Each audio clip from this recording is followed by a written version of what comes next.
Welcome to Rising Parent, your go-to podcast for navigating the emotional roller coaster of parenthood. I'm your host, Tim, and I'm here to help you weather the storm of separation anxiety. In this episode, Edna and I will be diving deep into the world of little ones who cling to their caregivers like a koala to a eucalyptus tree.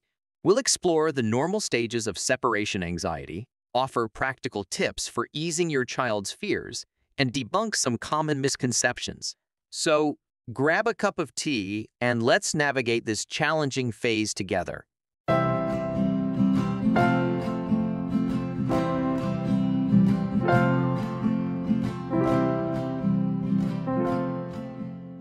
Ever been to like a play date or something? Your friend's kid like won't detach from them? Oh, yeah. It makes you wonder if yours will be the same way. It's such a classic thing. Clingy babies.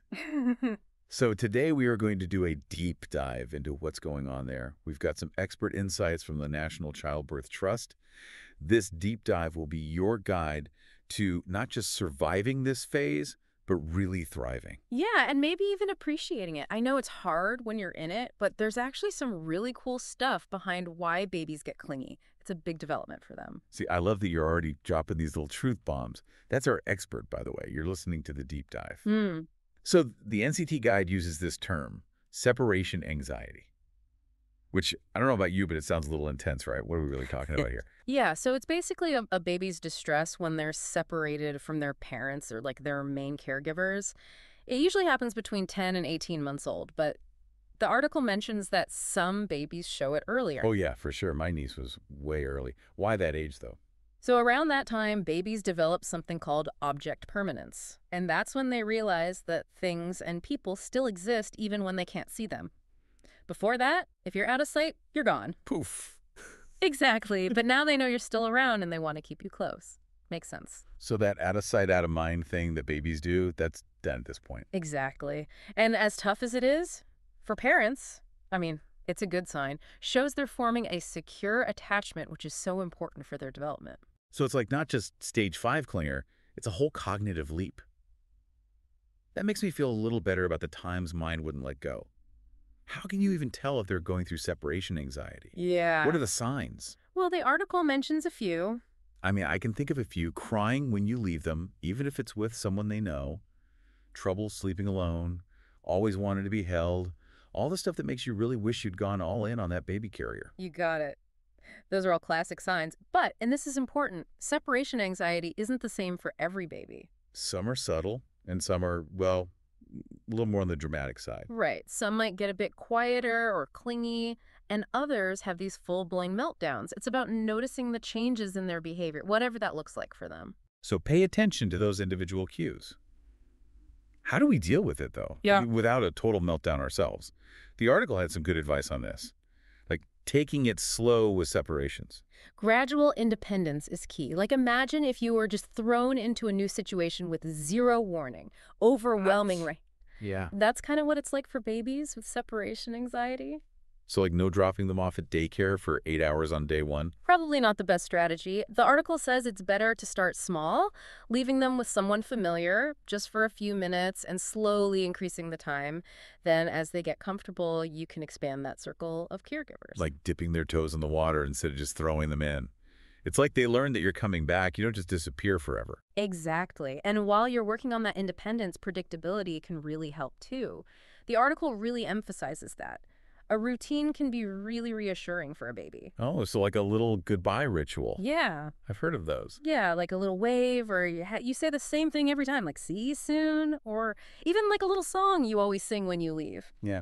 It helps them understand that you're leaving, but you're not gone from their world. Their own personal mom's coming back song. Exactly. Speaking of familiar things, the article mentioned comfort objects, like that whole leaving something that smells like mom. Does that really work? It does. Smell is a really powerful sense, especially for babies. It's very connected to memory and emotion, so a familiar smell like from your shirt or their favorite blanket can really help them feel safe and comforted when you're not there. It's like a little portable hug. Yeah. Okay, this next one, I think a lot of parents struggle with, myself included. Keeping your cool during those goodbyes. Easier said than done. Oh, yeah, for sure. The article's right, though. It's so important. Even if you're feeling emotional about leaving them, You have to try to seem calm and confident. Maybe save the waterworks for later. Right. They totally pick up on your cues. If you're anxious, they will be too. But if you're calm and reassuring, it sends the message that everything's good, that they're safe. Like that thing they say on airplanes, put your own oxygen mask on first. Mm. It's like that, but for parenting. We've talked about what separation anxiety is, how to recognize it, how to deal with it. What's the big picture here, though?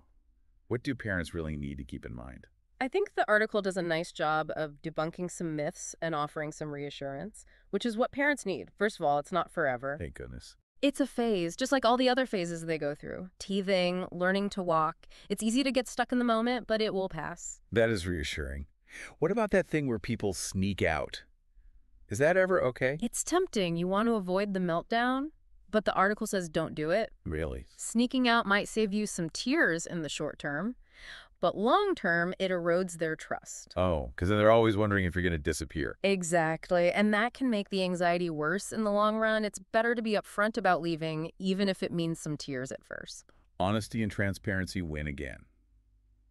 Another good point from the article, don't feel guilty. It's easy to think you're doing something wrong when they're struggling. But clinginess is normal. Totally. It's healthy. It means they're securely attached. And that's what we want. They feel safe and loved. That's something to celebrate, even if it comes with some tears and tantrums along the way. So it's not about being clingy, it's about being securely attached. That makes me feel better. But the article does say that sometimes this separation anxiety can be really intense. Right. Like it can even disrupt their life. Yeah. So when should parents worry that it might be more serious? Yeah, good point. Most kids grow out of this phase, but there's something called separation anxiety disorder. Oh, wow. It's like a more extreme version. The article mentions it. And if the anxiety is really bad or happens all the time, or if it starts to affect their everyday life, then you might want to talk to a doctor. So like trouble sleeping or not wanting to play or even having trouble at daycare because of the separation. Exactly. If it's causing them a lot of distress or getting in the way of things, it's always best to get it checked out, just to be safe. Makes sense. Yeah. Well, we covered a lot today. To recap, separation anxiety. Totally normal for babies and toddlers, Yeah. even healthy. Right. It's a sign they're building those secure attachments, figuring out the world. It's a big job.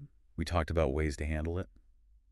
Taking it slow with the separations, making things predictable, being the calm in the storm, even when we don't feel so calm ourselves, and getting help if we need it. And you know what? If there's one thing I hope everyone listening takes away from this, it's that you've got this. Seriously. Clinginess is a phase, not a parenting fail. That's right. Be patient. Be understanding. Try to find a little humor in it if you can. And you'll not only get through it, you'll make that bond with your little one even stronger. I love that. And hey, maybe all this practice saying goodbye will come in handy when they're teenagers and they can't hear a word you say. Right. But seriously, if you want more on this topic, definitely check out the full article from the National Childbirth Trust. They've got tons of great resources for parents on pretty much everything. They do. And while you're navigating all the ups and downs of this parenting gig, just remember that every challenge, even the clingy phases, they're all opportunities for growth and connection. So true. Well, that wraps up our deep dive into the world of clingy babies and separation anxiety. Until next time, everyone, happy parenting.